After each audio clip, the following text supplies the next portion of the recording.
The content of this podcast is based on medical fact and evidence-based practice from credible authoritative sources, but is not a substitute for your institution's policies, procedures, common sense, or good judgment. The views and opinions are those of Eric Bauer and FlightBridgeED in their entirety.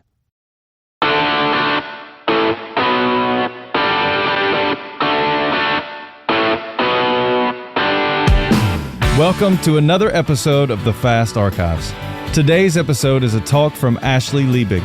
She takes us through some really complicated but brilliantly explained realities of learning, teaching, and belonging through the lens of psychological safety, cognitive learning theory, and feedback culture.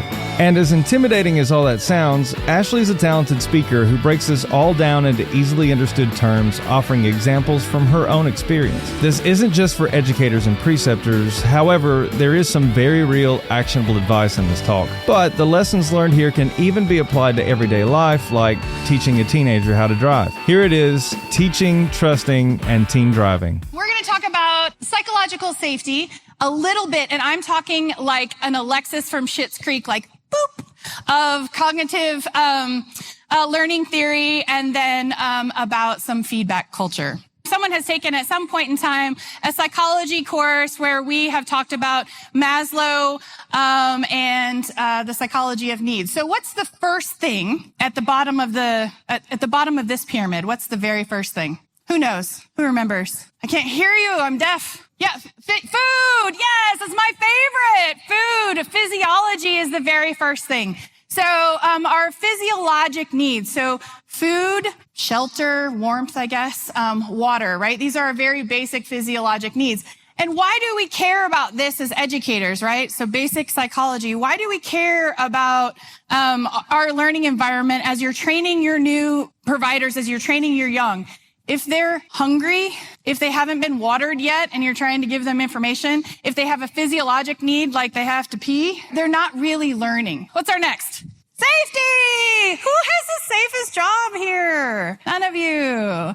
So safety is hard, right? To have safety is really difficult in our environments of care, right? Safety and security, because often we're going into scenes that are challenging.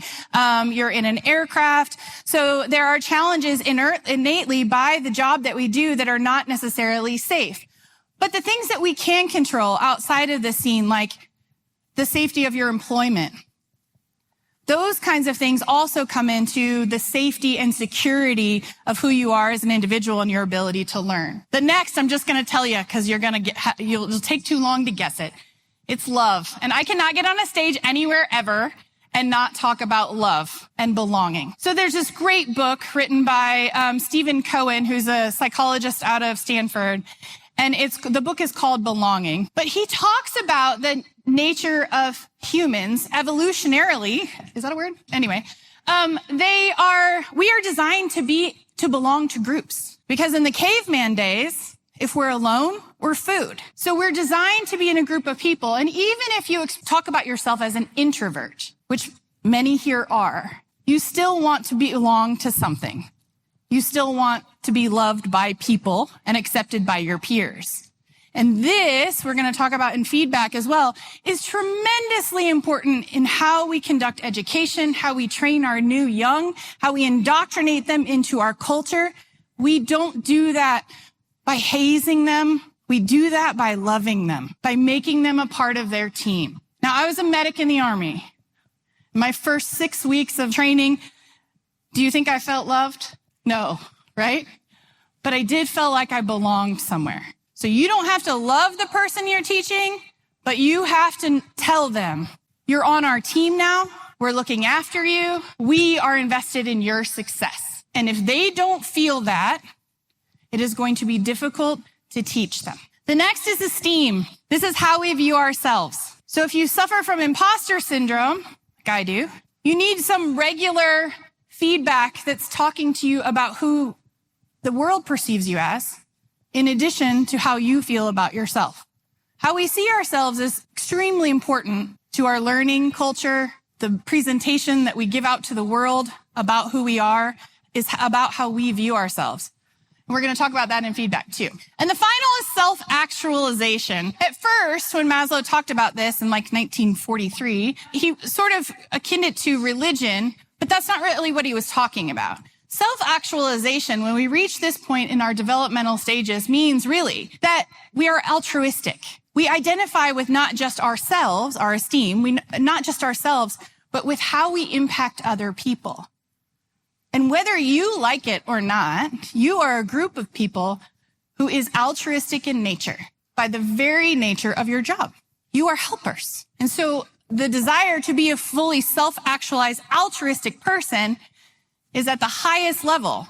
But we have to make sure that all of our new people, all of the new people that we bring into our team feel all of these things so that they can become truly altruistic. All right. So we just talked about Maslow. I'm going to talk, this is my boop, on the learning cycle. This is cognitive learning theory. And there's 5 things that we're going to quick touch on. Attention is the first. So, do I have your attention? Right? Yes, ma'am. Yeah, I like that. There's a Texan in here. Yes, ma'am. So attention for our learners, when you're trying to teach someone new, when you're a training officer and you're trying to teach someone new, attention is really important. It's not just that I make a scene and do I have your attention? But attention is the information too difficult or too hard? We're likely to lose someone's attention. Is it too long? If you ask me to give an hour-long lecture, I will kindly, respectfully tell you no. I will give you 2 20-minute lectures with a 10-minute intermission, or a 20-minute lecture with 40 minutes to Q&A, or a discussion, or an activity. But you will not find me talking longer than 20 minutes, if I had a timer. Someone tell me the time at some point. You won't find me talking longer than 20 minutes because I will lose your attention. You will be bored of looking at me and hearing my voice. So education sessions should be short to maintain people's attention. So encoding is the next piece of this. So encoding is, there's a theory called dual coding theory. When you take on information, you take it on, your brain processes through an auditory channel and a visual channel. So this is dual coding. We're taking on this information. When you see a slide that has a lot of words on it, your brain cannot not read the words and listen simultaneously. You can very quickly task switch, but you cannot do those 2 things at one time. What's happening is your brain is reading in your mind, and so you have your own internal voice, which is auditory, and then what the individual is saying is auditory. So when these guys gave slides earlier that had lots of information on them with lots of words, they cued you to the important piece. The things that they really wanted you to remember and take away, they put in bite-sized bits of information. When you hand someone or sit next to someone and give them a book or an algorithm or a chart, and you just keep talking through it, they cannot hear you and read those words at the same time. So if you're teaching someone how you address an airway and you're walking through your algorithm, or you're talking to them about a new policy or procedure and you need to give them a lot of content, you need to let them read the content and absorb it first and then talk to them. They cannot do both effectively. You can do it. You cannot effectively do it both. And so if the information that you're trying to give is important, slow it down. So this is my example. So this is Sweller's cognitive load theory, but I'm going to talk about it as an individual slide for dual coding. So I've given you a few words. We talk about space for understanding, a delivery method, and complexity of information. I'm going to talk about how a cup represents our cognitive load. Okay? So now we have dual coded that. You get the message and you get what I'm telling you at the same time. So now I'll talk about what it actually means. This is working memory capacity. So in cognitive theory, what they're saying is basically we all have a cup and there is no way to change the capacity of our cup. So in order to get information, we have to size the complexity of the information with the delivery method. So if we have complex information, like we're teaching a first-time medic how to look at or reviewing with them, because hopefully they learned something in school, right? But in real time, we're teaching a first-time medic how to identify a STEMI by not just reading it that it says there's a STEMI. If that's the first time they're getting this information, that's highly complex. They don't have a foundational understanding. So the delivery method has to be less complex so that we leave space for understanding. So the delivery method for that should be individual, one-on-one, talk them through, give them your theory, your thing. If you decided that time for that lesson was on scene, that's not a good time, because that delivery method on a highly complex scene while we're taking in all of these auditory and visual inputs is a really difficult time. And so their space for understanding there is almost nothing. You can either provide more space for understanding because your delivery method is simple, and you can provide more complex information like the oxyhemoglobin dissociation curve. But if we're going to do something that's really highly complex in the delivery method, like simulation, we shouldn't be teaching the foundational skills at that time. Do not teach someone how to intubate someone during sim. Teach them before sim and then do a sim. So we like to haze and indoctrinate people to some services, I know. And part of that is, here's your bag of shit to simulate, take care of this patient, right? Good luck. And then we're going to criticize you afterwards. This doesn't work for learning. It's not conducive to that. So we need to be really mindful about how we deliver information, the complexity of that information, and provide our learners with space for understanding. So the next phase is storage. We have to store all of this information that you're getting at this conference today. So who can guess how we store information? So all of these things that we're taking back today, we're connecting new knowledge with old knowledge. We're creating the schema in our brain, and to really connect it and weed out all the garbage that we don't want to hear, like miscellaneous things that Ashley says, but to hone in on the really important stuff, we need to sleep. And our REM cycle of sleep happens toward the end of our sleep session. And in EMS, no one really actually ever sleeps. I am chronically an insomniac, so I never get REM sleep. I think I'm getting dumber as I get older because of this. But sleep is where we consolidate all of this information. If you are a nighttime Instagram or TikTok or scroller, if you're a blue light scroller at night, you're interrupting your REM cycle. If you're a coffee drinker late in the day, REM cycle out. If you're a drinker, more than a drink a day, disturbance. If you're outside of your time zone or off of your normal circadian rhythm even, like I'm a night owl, I don't like getting up in the morning. It takes me a long time to get ready. I got up at 4 today so I could be ready to talk to y'all. Hopefully my brain would work. If you're outside of your normal cycle, this makes it more difficult. So we're asking our learners on 24 and 48-hour shifts to learn a bunch of shit, and we're going to hold them accountable for it the next day, and they're not going to sleep, and they're going to be full of coffee and all these terrible things, right? So just be mindful that when we're adding new knowledge, we need to make the new knowledge as easy and digestible as possible, and then we're going to remind them, which is the next thing. Retrieval. So when we're teaching people, telling someone something once is not enough. That's why you have to tell little kids over and over and over again. You also have to tell big kids over and over again. And if you're telling me, you got to tell me like 75 times before I remember something. Because retrieval is really difficult. So retrieval practice is the practice of connecting that memory, new information to old information, and then going back and getting it and starting that cycle all over again, and then reconnecting it to new ideas.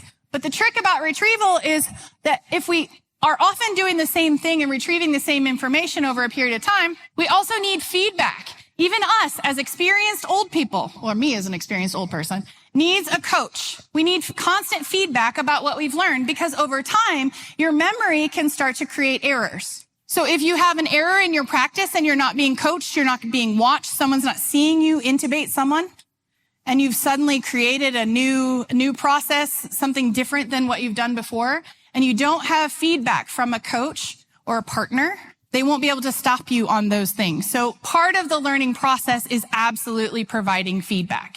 And so feedback, we spend about 4 hours on, because developing a feedback culture is critically important. There are 3 types of feedback: coaching, appreciation, and evaluation. We need to be constantly appreciating our people so that when they hear the negative feedback, but not in the shit sandwich sort of form. Don't tell someone something good or tell someone something good and then bad and then good. That's a shit sandwich. It wasn't intended to deliver feedback that way, and it's been bastardized, and it's not okay. Because now when you say something good to someone, they immediately are going, shit, what's coming next? Don't do that. Don't do that. Don't do that. Don't do that. What we want to do is give our people appreciation. Good job. We want to coach them when they need the coaching. And that's radical candor. That's honest feedback.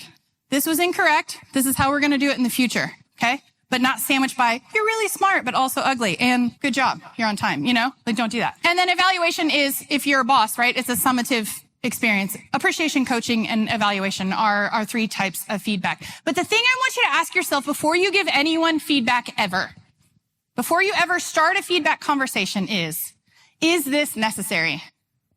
Am I just providing feedback to someone because I feel like I need to be the smartest person in the room? Do I need to be that Nancy know-it-all? So is the feedback necessary? Is this the right time? Is this the right place? And am I in the right frame of mind? Those are the things you need to ask before you start a feedback conversation. So these 3 things we've talked about, and I'm telling you, it was fast, and it was furious, and it was wicked. And I just told you that I taught this class 6 or 8 times over the last couple of months. And so you would think that I know a lot of things, right? I can stand for 8 hours and talk about these things. And then I became the parent teacher for driver's education. And I know about creating a psychologically safe space, and I know about delivering effective feedback, and I know about cognitive learning theory, and I know all these things. And then she took a turn across 2 lanes with a semi barreling down the road, and I went, oh my God! And this sweet, sweet baby who loves and adores her mommy and wants nothing more than to feel validated in who she is was crushed. I mean, the tears. We pulled over, and I'm supposed to be this patient, awesome teacher, and I broke her little soul. So I had to say, I am so sorry I reacted that way. I know we almost died. No, I didn't say that. I am so sorry. I don't always get it right. I want to start over. Are you okay? Yeah, I'm okay. Okay. I love you. That was scary. We're going to move on. Do you understand what happened there? Yeah, I should have turned into the first lane of traffic. I didn't do it right. I don't know why I did that. Okay. Okay. Are you good? Are you okay to go ahead? Yeah, I'm okay. And the reason I tell you that story, it's not because she's adorable, because she is because I used to tell all my classes the first time you make someone feel shame is the last time they will learn from you. And then I had this experience. And I realized that statement is incorrect. The first time you make someone feel shame, they will feel it very acutely, but you can redeem yourself. The goal should be to make people belong, to provide those hierarchy of needs, to make them feel part of the team. But if you screw it up, and you will, because I did, you'll start again, be honest and humble, and continue to teach them to drive. This has been a production of the FlightBridgeED Podcast, leading the way in pre-hospital critical care and emergency medicine education.